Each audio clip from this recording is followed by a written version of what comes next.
como vocês investem? Que tipo de investimento vocês... Pensando em percentual da sua carteira, por exemplo, câmbio, dólar, euro, cripto, renda fixa, variável, como que vocês dividem? Bom, vamos lá. Minha carteira hoje... A minha carteira é bem estável. Se pegar os últimos 10 anos, assim, não teve grandes movimentações, assim, em termos de percentual, né, por classe de investimento. Mas hoje eu tenho em torno de 40% de renda fixa. Boa. Tá? Renda fixa aqui, Brasil mesmo. Ale. E aí, renda fixa, o que tem dentro, né? Porque, renda fixa é muito amplo.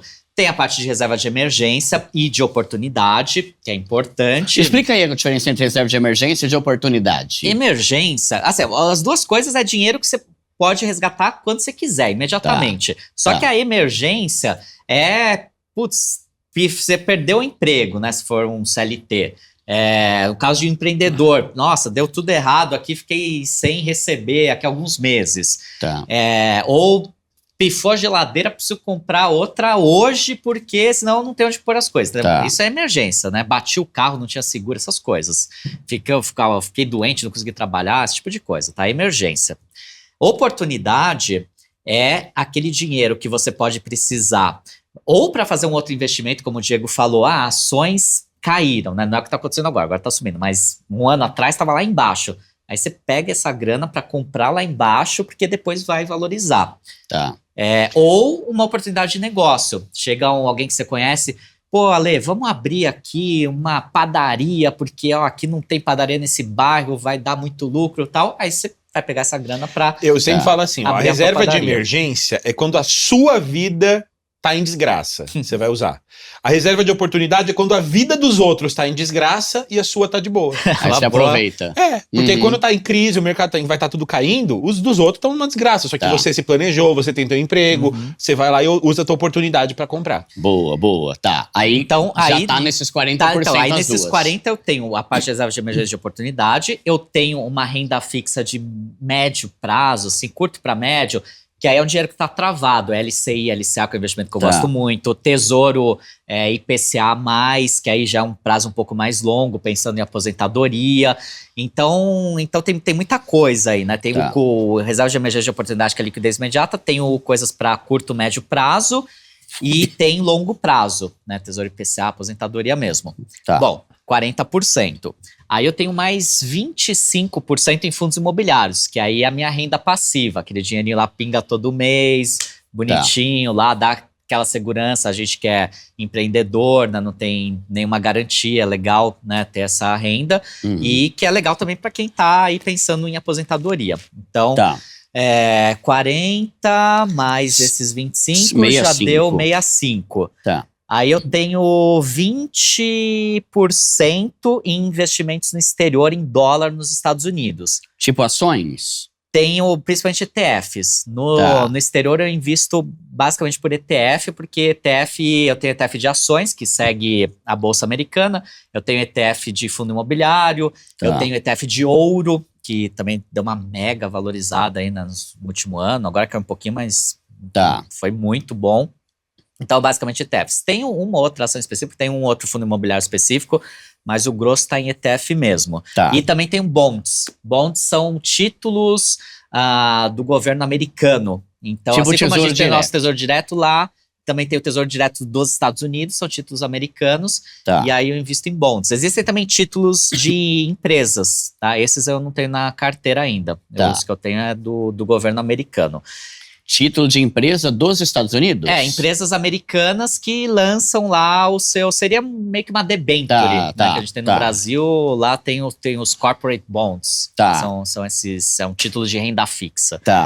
Então, esses 20% no exterior é basicamente para proteção patrimonial. Né, diversificação, né? Dolarizar. Então, é uma grana que está lá nos Estados Unidos, outra jurisdição, outra moeda, né? Dólar, que é moeda forte.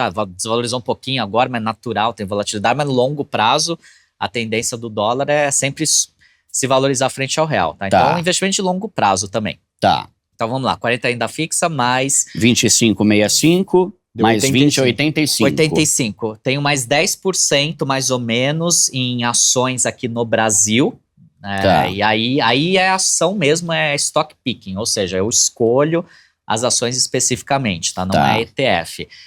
O Tá. foco dos meus investimentos em ações é bancos, principal, energia elétrica, segundo lugar, e aí depois eu tenho algumas seguradoras, tenho Petrobras também tá na carteira, Tá. mas a maior parte é banco e energia elétrica, pela Boa. geração de dividendos e também valorização de longo prazo e segurança. Então não é para ser carteira da loucura, sabe? É carteira estável. Quantos ativos ao todo você tem na sua carteira? De ações Cada ou coisa, tudo. Tipo, fundos imobiliários, todas as ações, eu tenho todos os FIIs. fundos imobiliários tem uns 20, 22. Uhum. Ações eu tenho umas 12, mais ou Tá. menos isso. Tá. Um No pouquinho Brasil? mais, não, umas 15, no Brasil. No Brasil, tá. É, E isso ETF?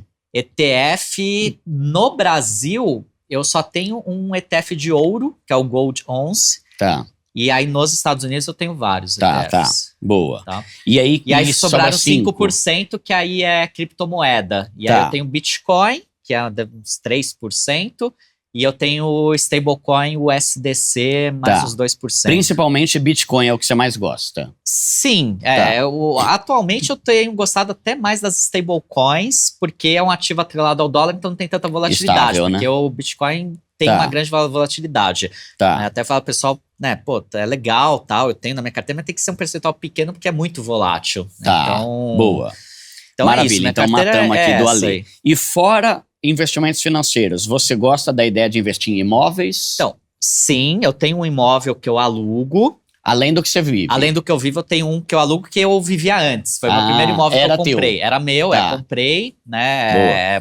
Era do lado do tribunal lá que E eu aí entra trabalhava. naquilo que a gente falou, né? O teu primeiro imóvel não é necessariamente o último. Você começou a morar lá, foi crescendo na vida, comprou um AP mais top e agora o outro que você morava te gera renda. Me gera renda, Boa. exatamente. E aumenta o valor a cada ano que passa. né? Ele vai valorizando, acompanhando pelo menos a inflação e É. gera renda passiva. Boa. É uma renda, assim, em termos financeiros, não é tanto quanto fundo imobiliário. Aí muita Uhum. gente pergunta, Marley, por que você não vende um imóvel e coloca tudo em fundos imobiliários, né? Se fundos imobiliários dão um dividendo maior. Mas aí é a diversificação patrimonial, porque é uma parte da grana que não tá em mercado financeiro, Tá tá certo. num ativo Tá em terra, físico, né? tá? Tijolo, né? É. Palpável ali, ninguém te tira de jeito É isso nenhum. que eu Boa. Muito bom. Diego. Boa. Vamos lá. A minha carteira hoje, então pensa, de 100% que é a minha carteira, hoje eu tenho 25% em reserva de oportunidade. Tá. Eu tenho uma merreca de tesouro IPCA+, que eu tô fazendo marcação a mercado. Até no último episódio eu coloquei lá da série, que saiu ontem. Eu coloquei IPCA+, 2065, aquele renda mais, porque eu acredito que os juros do Brasil vai começar a cair, vai fazer esse tesouro valorizar. Tá, Então daqui 2, 3 anos eu vou vender esse título para ter um lucro. tá. Mas da minha renda fixa, 95% dela fica só em Tesouro Selic. Eu não diversifico em renda fixa. É mesmo? Você não gosta de CDB, LC, LCA? Prefere Não. Tesourão? Eu só tenho reserva de oportunidade. Tá. Porque eu uso essa reserva de oportunidade, porque eu sou uma pessoa muito de renda variável mesmo, entendeu? Uhum. Então eu tenho. A minha carteira seria 100% em renda variável se não tivesse a estratégia que eu uso, que é a reserva de oportunidade. É uma Tá. estratégia. Que é para renda variável também. É para renda variável. Aham. Ela fica ali só esperando. Quando a renda variável vai cair? Quando vai cair? Quando vai cair? Na hora que cair, eu vou lá e compro. Tá. E agora eu tô fazendo, inclusive, uma segunda estratégia, que é a parte em dólar, né? Na minha carteira internacional, meus ativos no exterior, eu tenho 30%. Então, 25% tem aqui no Tesouro, Selic, e tenho 30% lá fora. Lá fora, o que que é? 25% vai ter basicamente ETF e ações que eu escolhi a dedo lá fora também. Então, ETFs de renda variável, de ações, né? Você gosta da ideia de ter tanto ações quanto o ETF lá fora? Eu gosto. Tá. Por quê? O ETF, ele traz diversificação. Só que quando você escolhe a dedo as suas ações, você tem uma rentabilidade maior do que a do mercado. A cesta inteira, né? Essa que é a tese. Uhum. E na minha carteira isso está se concretizando. Em 3 anos de carteira, as minhas estoques, elas se valorizam ali 150% do que os ETFs valorizam. Tá. Entendeu? Uhum. Os 150% do... É bem mais. Tá. Por quê? Porque são empresas que eu escolhi a dedo, são empresas que têm teses por detrás. Então, NVIDIA eu já invisto há muito tempo. Agora estourou bolha de IA, estourou cripto, mas eu já sabia que isso era um caminho sem volta. Obrigado por ter Então, avisado, viu? Mas eu avisei em vários lugares, viu? Me liga, Me né, liga. ô Bechara? A gente tava em Dubai, você não me avisa, 2022, né? Você cresceu pra caramba, né, de tecnologia, Nossa, é né? absurdo. Maluco. Mas mano. assim, várias teses que eu colocava, então eu fiz o Stock Pick. Tem 15 empresas americanas que eu escolhi a dedo, mais o ETF de dólar. Stock Picking tem a ver com você escolher especificamente cada uma. Isso, Stock Pick significa pegar cada ação a dedo, né? É tipo, eu não pegar um ETF que é o pacotão e eu fazer a seleção ali a dedo que eu quero fazer. Só que assim, aí eu comecei, no ano passado, depois de março, que teve aquela questão do Trump, do tarifaço do Trump, que o que aconteceu? A Bolsa Americana, o S&P 500, ele caiu 20%. Uma queda de 20%. Você compra as empresas todas que estavam lá, lindas, maravilhosas, lucrando Big Tech com 20% de desconto. E eu não tinha dólares ali parado para poder aproveitar. Eu não tinha uma reserva de oportunidade em dólar. Então, nesse momento, para fazer a minha operação, eu tive que transferir reais para dólar, tive que tirar do meu Tesouro Selic para comprar dólares naquele momento. E aí o dólar estava R$6, estava R$5,90, o dólar estava absurdo, porque quando tem crise americana, o dólar sobe, é o contrário, né? Quando tem crise lá, como lá é o lugar mais seguro, ainda é o lugar mais seguro, não tem jeito, o pessoal pode falar o que for, mas ainda é, o dinheiro vai para lá. Então isso faz o dólar subir frente às outras moedas. Então eu já percebi, toda vez que as ações caem muito, o dólar sobe pra caramba. Então eu já tenho que ter um dólar. Agora que o dólar tá 5,20, o que eu tô fazendo? Eu tô comprando minha reserva de oportunidade em dólar também, esperando. Uma hora vai cair, uma hora vai cair. E aí eu uso um ETF para fazer isso, né? Que é o ETF-LO. É um ETF de renda fixa de títulos públicos americanos, de longo prazo ali, enfim, ele diversifica lá. E aí eu faço isso. Então 30% é exterior, 25% reserva de oportunidade. E aí a gente tem ações do Brasil, que vai girar em torno de 25% também. Também não tenho nenhum ETF brasileiro. Eu poderia até colocar Por que ouro. não? Eu não tenho ETF brasileiro porque o ETF brasileiro ele é ruim. Porque a Bolsa do Brasil, não é que a Bolsa é ruim. No Brasil você tem empresas muito boas e empresas muito ruins. Dentro do ETF que replicaria a Bolsa brasileira, vai ter o pacote todo, vai ter as porcarias das empresas que dá um prejuízo, que tem corrupção, que tem um monte de desgraça no meio. Vocês ouviram falar que a Nomad vai lançar um ETF mais bem selecionado? No Nubank? O Nubank lançou alguns, lançou, né? Ele lançou Seria alguns tipo uma versão do Ibovespa, melhorada. só que tem uma... porque pra galera entender, né? Um ETF é como se fosse uma cesta com um monte de ação. Então, ele estava falando, o stock picking é quando você pega, eu quero a ação da NVIDIA, eu quero a ação da Amazon, do Mercado Livre, do Petrobras, do que é que seja. O ETF é uma cesta. E aí, então, o que vocês estão falando é que, tipo, o ETF principal, tipo o Ibovespa, tal, assim, o BOVA 11, Isso. ele tem muita... Ele tem uma paçoca gostosa... Mas também tem um quebra-queixo que tá murcho, né? Tipo isso, né? Exatamente isso. E aí estão fazendo alguns ETFs mais bem selecionados. Que eles pegam uma parte do Ibovespa, né? Não tantos, né? E da melhores empresas, empresas que pagam mais dividendos. Tem ETFs de empresas que pagam mais dividendos. Né? Tem ETFs de empresas que têm uma volatilidade mais baixa, ou seja, que não flutua tanto o valor. E aí agora o mercado tá, não só no Nubank, outras gestoras também criaram ETFs que seguem outros índices melhores que o Ibovespa. Então assim, acho que agora o Brasil tá começando a evoluir nessa parte do ETF. Porque lá fora tá crescendo muito, né? Sabe o que é o índice? Sabe o que é o índice? As pessoas ficam com muita dúvida. O que é o índice? Como assim ETF replica o índice? O índice é a regra.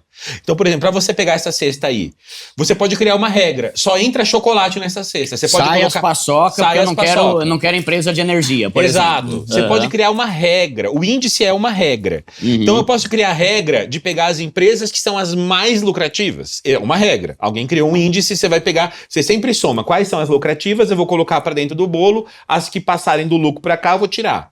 Eu poderia pegar o índice que é as mais negociadas, que é o caso do Ibovespa. O Ibovespa são as empresas mais negociadas da Bolsa do Brasil. Só que você pega, por exemplo, a Oi. A Oi ficou uma empresa porcaria, mas ela era bem negociada, porque as pessoas ficavam tentando fazer day trade. Então não é que ela é boa, é que ela é negociada, entendeu? Então a regra que é criada para definir o índice, que define o ETF que replica aquele índice, é que é importante. Você tem que pensar, aquela regra é uma regra boa? Aí o Nubank viu isso e começou a fazer, a gente poderia pegar uma... E se eu pegasse só as ações que menos variam? será que elas lucraram bem? Aí eles fizeram isso, eles criaram um ETF que eu vou pegar as ações que menos variam no Brasil, porque são as mais estáveis e elas são as que mais lucram. Olha que doideira. Tem menos volatilidade, que é LVOO o nome, é LVOO 11 esse ETF. Tem menos volatilidade e elas são as maiores do Brasil, porque mais lucram. Porque no Brasil é o inverso, né? No Brasil as que são mais estáveis são as mais perenes, porque o Brasil é um território muito infértil para as empresas. Qualquer crise, qualquer presidente que entra lá e faz alguma coisa, as empresas vão à falência tudo, entendeu? Sim, ainda mais com juros altos assim, né? Ninguém tá querendo lançar empresa nova na Bolsa de Valores, né? Ano passado e tem umas teve empresas boas que poderiam estar lá, né? A gente não tem IPO há anos aí. Teve agora o PicPay, mas foi na Bolsa Americana. Tem muita gente fazendo lá, né? Inclusive nós fomos lá na Nasdaq. Foi da hora lá, né? Foi muito da hora. Tá, então 25% de ações, ou você prefere ações, você vai a dedo no que você acha que é interessante, em vez de comprar ETF, que é um monte de porcaria. Mas pode ser que isso mude daqui pra frente, que estão começando a selecionar melhor. Sim, tá. Eu até fiquei interessado nesses aí do Nubank, mas já escolhi minhas ações a dedo ali. Tá tudo bem lá, né?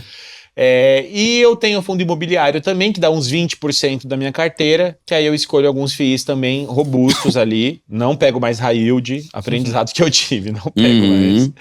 E basicamente é isso. Cripto você tem? Tenho, então, nesses 30% de internacional, já tá cripto. Uns 5, 8% é cripto. Tem alguma preferência? Eu tenho mais Bitcoin, Ethereum, aí eu tenho BNB, eu tenho Link e Uniswap. E tenho a Solana também. São 6 criptomoedas na minha carteira, mas a maior parte é Bitcoin, depois Ethereum e depois BNB. Boa, tá bom, da hora. Ó, e galera, lembrando, né? Por que a gente tá falando sobre isso? Porque você tem que ter uma estratégia para investir. Não adianta investir em qualquer coisa. Falou lá, minha avó, pô. Por que você investe no que você investe?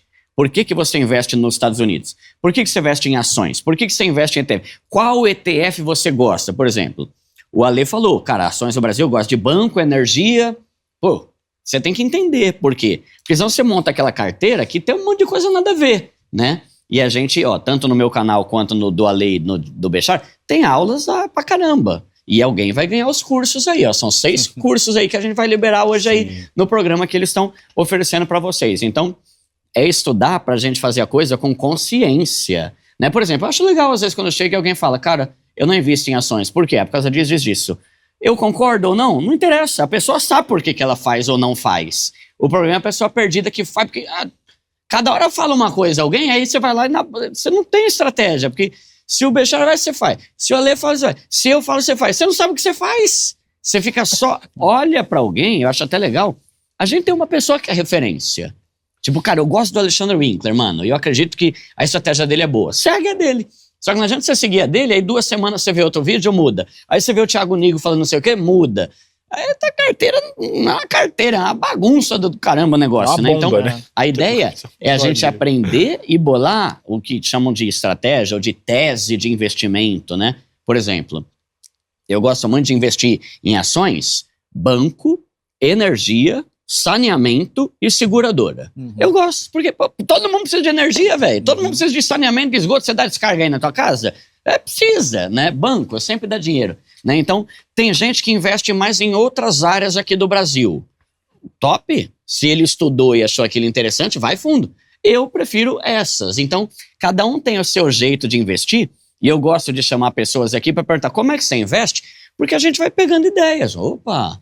Nunca ouvi falar desse negócio de ETF, hein? Opa, nunca tinha pensado nesse negócio de corporate bonds, stock picking. É tudo coisa que a gente vai aprendendo pra gente começar a ter a nossa opinião sobre a coisa, né? E isso é muito importante.